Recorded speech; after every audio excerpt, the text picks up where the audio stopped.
Good morning, everybody. Warm welcome to my channel. Today's class on the topic of official language of India. We know very well that India is a vast country and most of the people of India uses Hindi language. আমরা সকলেই জানি যে India একটা বিশাল আকার বা আয়তনের দেশ এবং এই দেশের প্রায় 46% পিপল হিন্দি ল্যাঙ্গুয়েজ ইউজ করে এবং আমরা সকলে এটাও জানি যে আমাদের দেশের মানুষেরা প্রায় 1500 বেশি ল্যাঙ্গুয়েজ কিন্তু ইউজ করে। More than 1500 languages are used in India. তার মধ্যে 46% পিপল কিন্তু হিন্দি ল্যাঙ্গুয়েজ ইউজ করে, তাই এবং হিন্দিটাকে কিন্তু এই জন্য অফিসিয়াল ল্যাঙ্গুয়েজ হিসাবে কিন্তু ধরে নেওয়া হয়েছে। তো আমি সেই বিষয় নিয়ে আজকে একটু আলোচনা করব। তো প্রথমে দেখে নেব যে ভারতীয় সংবিধানের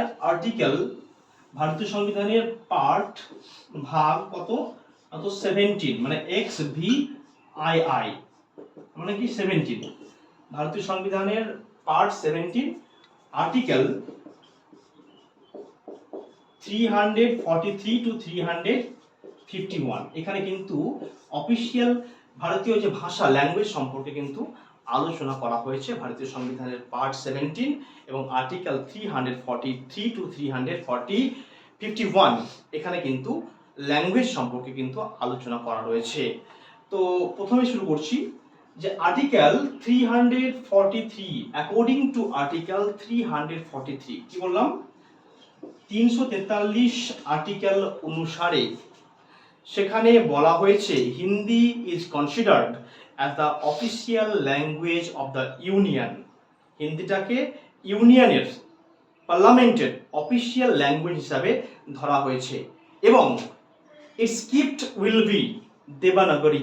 এবং এর স্ক্রিপ্টটা কেমন হবে, যেমন আমরা হিন্দি লিখি দেবনাগরী হরফে।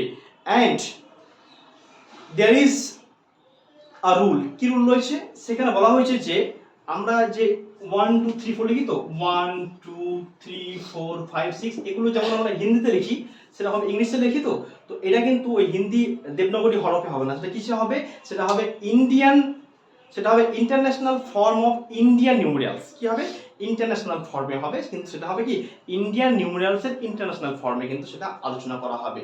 তাহলে আমরা কি বললাম, অ্যাকর্ডিং টু আর্টিকেল 343 343 আর্টিকেল অনুসারে ইউনিয়নের ল্যাঙ্গুয়েজ হবে কি না তো হিন্দি, এবং এর স্ক্রিপ্টটা কি হবে দেবনাগরী হরফে। এবং আমরা যে 1 2 3 4 এগুলো ইউজ করবো কি হিসাবে না তো ইন্টারন্যাশনাল ফর্ম অফ ইন্ডিয়ান নিউমেরিয়ালস হিসাবে। আমরা আরেকটা কথা বলে নেব যে যেহেতু পার্লামেন্টে সবাই বসে, পশ্চিমবাংলা থেকে অনেক এমপি গিয়ে বসছে, মধ্যপ্রদেশ থেকে এমপি গিয়ে বসছে, গুজরাট থেকে এমপি গিয়ে বসছে, জম্মু কাশ্মীর থেকে বসছে। তো সবাই যদি বলে আমরা বাংলাতে কথা বলবো, কেউ যদি বলে তো অসুবিধা। তো সেখানে একটা ল্যাঙ্গুয়েজটাকে স্বীকৃতি দেওয়া হয়েছে, সেটা কি, সেটা হচ্ছে হিন্দি ল্যাঙ্গুয়েজ। এবং সেখানে যে সমস্ত কাজকর্ম হবে সেটা অফিসিয়াল কাজকর্ম, সেগুলো কিন্তু হিন্দি ল্যাঙ্গুয়েজে কিন্তু করা হবে। এটা কিন্তু আর্টিকেল 343-তে কিন্তু বলছে।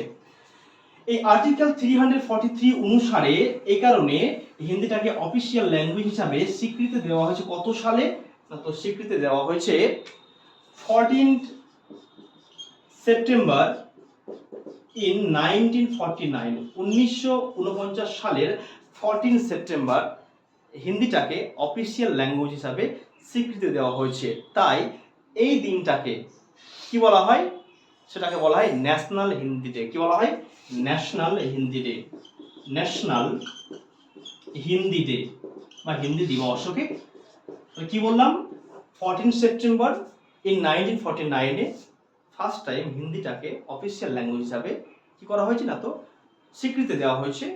তাই ওই দিনটাকে বলা হয় ন্যাশনাল হিন্দি ডে। তাহলে আমরা সকলেই জানি যে কোনো জিনিস প্রথমে ডিক্লেয়ার করে দেওয়া হয়, তারপরে সেটাকে লাগু করা হয়। তো এটাকে অ্যাপ্লাই করা হয়েছিল আমাদের সংবিধানে কত সালে, এটাকে অ্যাপ্লাই করা হয়েছিল কত 26 জানুয়ারি ইন 1965-এ। 1965 সালের 26শে জানুয়ারি এটা কিন্তু অ্যাপ্লাই করা হয়েছিল, এই জিনিসটা লাগু করা হয়েছিল।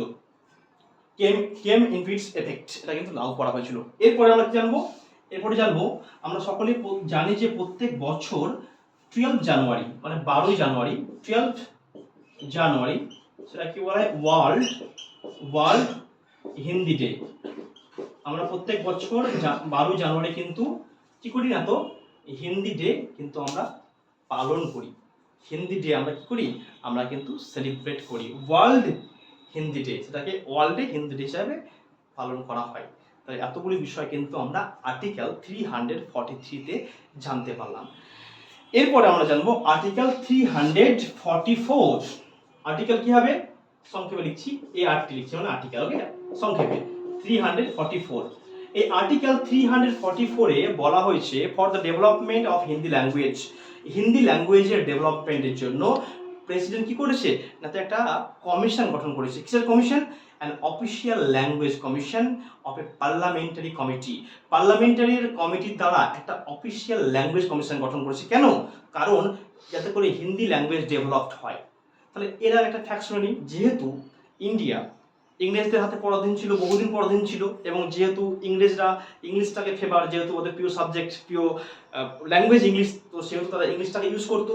তো এবার যেহেতু তাদের সময়ে তারা কিন্তু সমস্ত অফিসিয়াল কাজে কিন্তু তারা ইংলিশ ল্যাঙ্গুয়েজটাকে ইউজ করতো, এবং সেটা যেহেতু আমাদের দেশের উপর কার্যকরী ছিল, তো সহজে কিন্তু সেটাকে হটানো সম্ভব হয়নি বা সম্ভব ছিল না। সাপোজ আমি একটা এক্সাম্পল বলি, এখন আমরা বেশিরভাগ ভারতবর্ষের মানুষেরা কি করি না, পেট্রোল বা ডিজেল চালিত গাড়ি ইউজ করি।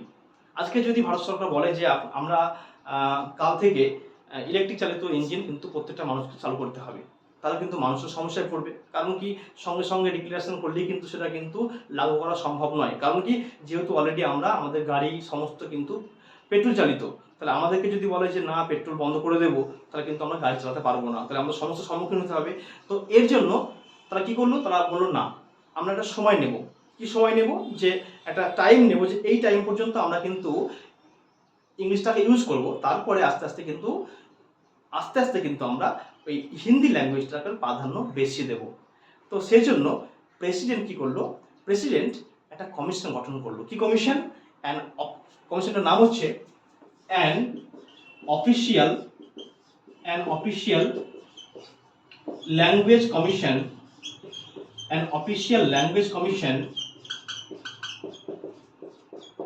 of a parliamentary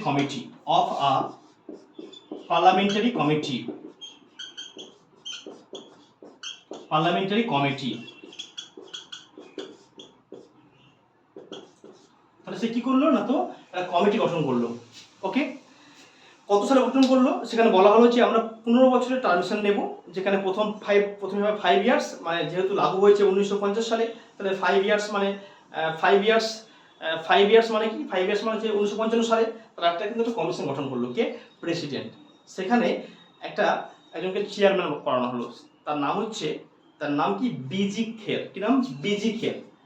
বিজি খের, তাকে চেয়ারম্যান বানানো হলো। কিসের? এই যে অফিসিয়াল ল্যাঙ্গুয়েজ কমিশনের চেয়ারম্যান বানানো হলো, এবং তাকে বলা হলো যে তোমার আন্ডারে কিন্তু কি করতে হবে, যে আমরা যে হিন্দি ল্যাঙ্গুয়েজটা কেমন ডেভেলপ হচ্ছে কি হচ্ছে না সেটাকে আমাদেরকে ইনফর্ম করতে হবে। কাকে ইনফর্ম করবে? এই যে পার্লামেন্টারি যে কমিটি রয়েছে, পার্লামেন্টারি কমিটিতে কিন্তু আবার 30 জন মেম্বার রয়েছে।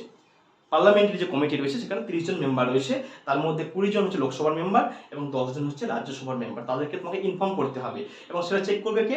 সেটা চেক করবে গোবিন্দ পান্ত বলে একজন লোক, যিনি কিন্তু এটা চেক করবে, এবং তারপরে সেই বিষয়টা কিন্তু তারা প্রেসিডেন্টকে জানাবে যে আমাদের হিন্দি ল্যাঙ্গুয়েজের ডেভেলপমেন্ট হচ্ছে কি হচ্ছে না।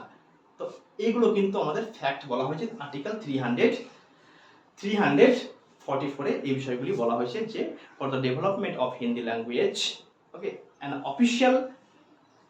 Official language commission of parliamentary committee গঠন করা হয়েছিল। সেখানে তারা দেখভাল করতো যে ল্যাঙ্গুয়েজটা ডেভেলপমেন্ট হচ্ছে কি হচ্ছে না, এবং সেখানে বলা হয়েছিল যে 15 বছর টার্মিনেশনের পর যদি দেখা হয় যে আমরা হিন্দিটার প্রাধান্য বেশি করছি, তখন আস্তে আস্তে কিন্তু আমরা ইংলিশের প্রাধান্যটা কমিয়ে দেবো।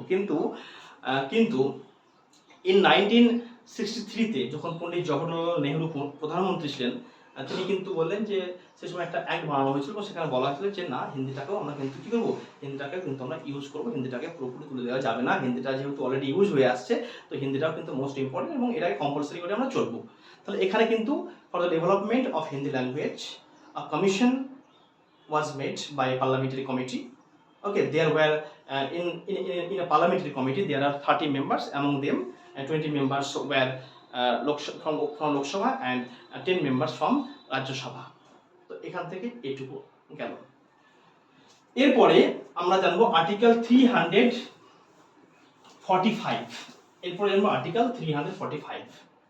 এরপরে হচ্ছে আর্টিকেল 345।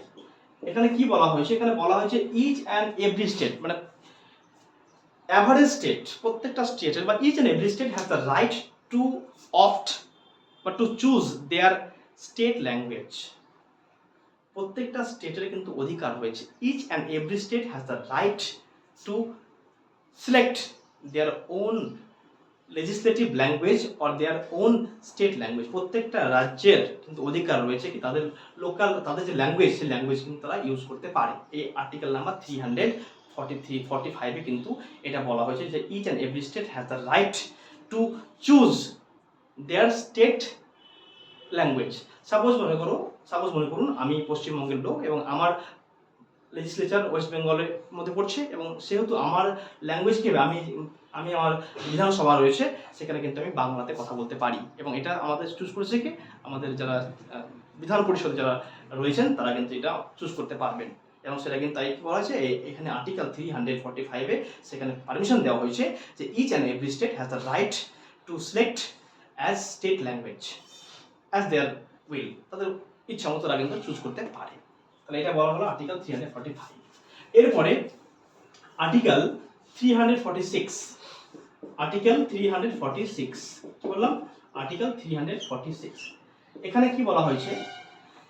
এখানে বলা হয়েছে, তাহলে আমরা বললাম যে ইউনিয়নের ল্যাঙ্গুয়েজ হচ্ছে হিন্দি, আবার স্টেটের ল্যাঙ্গুয়েজ যে যার মতো ইচ্ছা করে ইউজ করতে পারে। যে পশ্চিমবঙ্গের লোক বাংলা ইউজ করতে পারে, বিহারের লোক হিন্দি ইউজ করতে পারে। তাহলে প্রত্যেকের কিন্তু আলাদা আলাদা লোকাল ল্যাঙ্গুয়েজ রয়েছে, তারা ইউজ করতে পারে। এটা আর্টিকেল 345-এ বলছে। তাহলে এবার যখন আমরা স্টেট যখন ইউনিয়নকে, যখন কেন্দ্রকে যখন কোনো চিঠি লিখবে, কোনো অফিসিয়াল কাজকর্ম করবে, তখন কি সে তার বাংলা ল্যাঙ্গুয়েজে করবে? যেমন পশ্চিমবঙ্গের বাসিন্দা আমি পার্লামেন্টের কোনো একজন মেম্বার অলরেডি, আমি বা আমি কোনো বিষয় নিয়ে আমি যখন আবেদন করবো সেন্টারে বা কেন্দ্রে, তখন কি আমি বাংলাতে লিখবো? না, কখনোই না।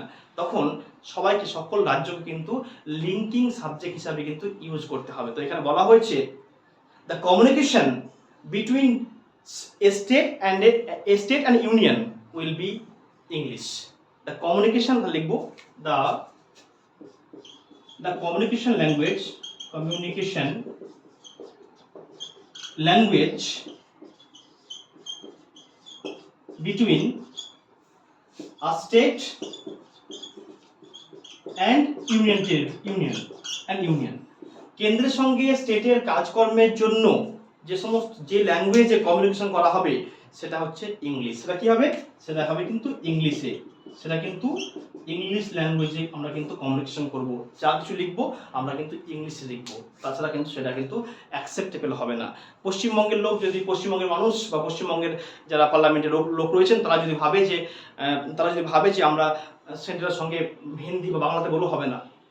তারা কিন্তু লিঙ্কিং ব্যাক হিসাবে কিন্তু ইংলিশটাকে ইউজ করতে হবে। ওকে, তাহলে এটা গেল আর্টিকেল 346। সেখানে আরও একটা কথা বলা হয়েছে, সাপোজ আমাদের রাজ্য পশ্চিমবঙ্গ, তারপর বিহার রয়েছে, আমরা বিহারের সঙ্গে কোনো কিছু চুক্তি করব, তখন কিন্তু আমরা যদি ভাবি যে আমরা যেহেতু আমাদের বাংলা, ওদের হিন্দি, তাহলে সমস্যা হবে।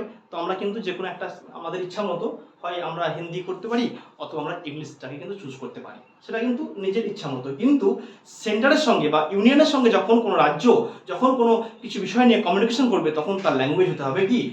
ইংলিশ। এটা আর্টিকেল 346-এ বলা হয়েছে। এরপরে আমরা যাব আর্টিকেল 347। এরপর আমরা কি যাব? আর্টিকেল 347। আর্টিকেল 347 এখানে কি বলা হয়েছে? এখানে বলা হয়েছে যে প্রেসিডেন্ট হ্যাজ দ্য রাইট, কি বলা হয়েছে? The president has the right, the president has the right to select a language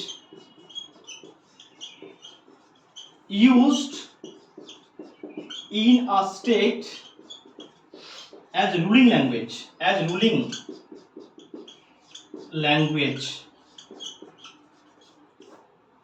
okay, sorry, ruling state, ruling state। তার মানে কি? প্রেসিডেন্টের একটা পাওয়ার দেওয়া হয়েছে। কি পাওয়ার? প্রেসিডেন্ট দেখে যদি কোনো একটা রাজ্যের বেশিরভাগ মানুষ তারা কিন্তু একটা ল্যাঙ্গুয়েজটাকে ফেভার করছে, তারা সেটাকে গুরুত্ব বেশি দিচ্ছে, তো প্রেসিডেন্ট যদি মনে করে বা এই সমস্ত মানুষেরা যে সমস্ত রাজ্যের লোকেরা একটা ল্যাঙ্গুয়েজটাকে বেশি ভালোবাসে, তারা যদি অ্যাপ্লাই করে যে আমাদেরকে এই ল্যাঙ্গুয়েজটা স্বীকৃতি দিন আমাদের স্টেট ল্যাঙ্গুয়েজ হিসাবে, তাহলে কিন্তু প্রেসিডেন্ট কিন্তু সে ব্যবস্থা করে দিতে পারে। এটা কিন্তু বলছে আর্টিকেল 347। আর্টিকেল 347 কিন্তু এই কথাটি বলছেন। এরপর আমরা জানবো যে আর্টিকেল 349। আর্টিকেল 349, আর্টিকেল 349 সেখানে কি বলা হয়েছে? সেখানে বলা হয়েছে বিল রিলেটেড ল্যাঙ্গুয়েজ, কি যে কোনো bill related language will be presented by president. Bill related language কিন্তু প্রেসিডেন্ট কিন্তু প্রেস করবে। কাদের সহায়তা করবার জন্য? কাদের হেল্পে? ওই পার্লামেন্টের যে সমস্ত মেম্বার আছে ওদের হেল্পে কিন্তু সে কিন্তু প্রেস করবে। কে? এই আর্টিকেল 349 অনুসারে সেখানে বলা হয়েছে যে bill related language will be presented by the president, okay, with the help of parliamentary committee। এটা কিন্তু আর্টিকেল 349 এ বলা হয়েছে। এরপরে আমরা যাব আর্টিকেল 350। আর্টিকেল 350 এখানে একটা বিষয় রয়েছে। কি বিষয়? সাপোজ আমার একটা বন্ধু, তার নাম ঋত্বিক, আর একটা বন্ধু হাবিব, ওরা মারপিট লেগেছে। তো মারপিট লেগে তারা কিন্তু কমপ্লেন করতে গেছে যে কোনো লোকাল থানাতে। তো সেই লোকাল থানাতে তারা কিন্তু কমপ্লেন করতে গেছে। কি বিষয়ে কমপ্লেন করতে গেছে? যে আমাকে ও মেরেছে। তো থানাতে গিয়ে তারা কিন্তু কমপ্লেনটা কিন্তু তারা যে কোনো লোকাল ল্যাঙ্গুয়েজে করতে পারে, যে সে লোকাল ল্যাঙ্গুয়েজ লিখছে, বাংলা তো বাংলা, ইংলিশ তো ইংলিশ, যে কোনো ল্যাঙ্গুয়েজে কিন্তু কমপ্লেনটা লোকাল ল্যাঙ্গুয়েজে করতে পারবে। সেটা কিন্তু আর্টিকেল 350 কিন্তু সেটা কিন্তু বলে দেওয়া রয়েছে। যে এখানে বলা আছে কমপ্লেন্ট, ওকে, এখানে কি বলবো? কমপ্লেন্ট অ্যাবাউট ল্যাঙ্গুয়েজ, মানে ল্যাঙ্গুয়েজটা কিন্তু যে কোনো ল্যাঙ্গুয়েজে কমপ্লেন করতে পারে, যে কোনো থানাতে বা যে কোনো বিষয়ে সে ল্যাঙ্গুয়েজ করতে পারে। মাঝে আমি একটা আর্টিকেল লিখতে ভুলে গেছিলাম, সেটা হচ্ছে আর্টিকেল 348। আর্টিকেল 348 এই যে আর্টিকেল, এটা একটা গুরুত্বপূর্ণ আর্টিকেল। এখানে কি বলা হয়েছে?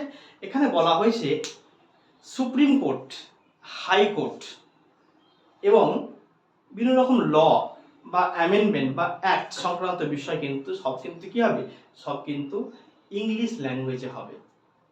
আমি কোনো একটা কেস করতে গেলাম সুপ্রিম কোর্টে, সেখানে আমি যেহেতু আমার বাড়ি পশ্চিমবঙ্গে, তো আমি ভাবছি আমি বাংলা ল্যাঙ্গুয়েজে ওখানে পিটিশন করলাম বা কোনো কিছু আমি অভিযোগ করলাম, বাংলা লিখে করলাম, সেটা কিন্তু অ্যাকসেপ্টেবল হবে না। সেটা কিন্তু ভারত সরকার মানে সুপ্রিম কোর্ট কিন্তু সেটাকে রিজেক্ট করবে। সেটাকে কি করতে হবে? সেটাকে ইংলিশ ট্রান্সলেশন করে তাকে দিতে হবে। মানে কি ল্যাঙ্গুয়েজের মুডটা হবে কি ইংলিশ, মানে ইংলিশে লিখে তাকে কিন্তু দিতে হবে। আমি যা লিখবো বাংলাতে সেটা কিন্তু ইংলিশে ট্রান্সলেশন ফর্মে কিন্তু সুপ্রিম কোর্টকে দিতে হবে, তবে কিন্তু সুপ্রিম কোর্ট সেটা কিন্তু দেখবে। তাহলে হাইকোর্ট এবং সুপ্রিম কোর্টের বিষয়টা কিন্তু অনেকটাই একই রকম, যে সেখানে কিন্তু যা কিছু অভিযোগ অভাব যা কিছু হবে কিন্তু সমস্ত কিন্তু কি ইংলিশ ল্যাঙ্গুয়েজে হবে, অন্য কোনো ল্যাঙ্গুয়েজে হবে না।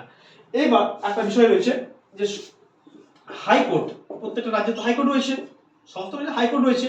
তো হাইকোর্টে যদি ভাবে, যেহেতু এখন রাজ্যের সর্বোচ্চ ক্ষমতা অধিকার হচ্ছে গভর্নর, তো যদি গভর্নর মনে করে যে আমি, রাজ্যপাল যদি মনে করে যে আমি কি করবো না, এই হাইকোর্টে যে সমস্ত ল্যাঙ্গুয়েজগুলো ইউজ করা হয় সেখানে আমি কি, যেহেতু বাংলা, তো বাংলা ল্যাঙ্গুয়েজে তাকে আমি বলবো যে বাংলা ল্যাঙ্গুয়েজটাকে ফেভার করার জন্য, তার জন্য প্রেসিডেন্টের পারমিশন নিয়ে সে করবে।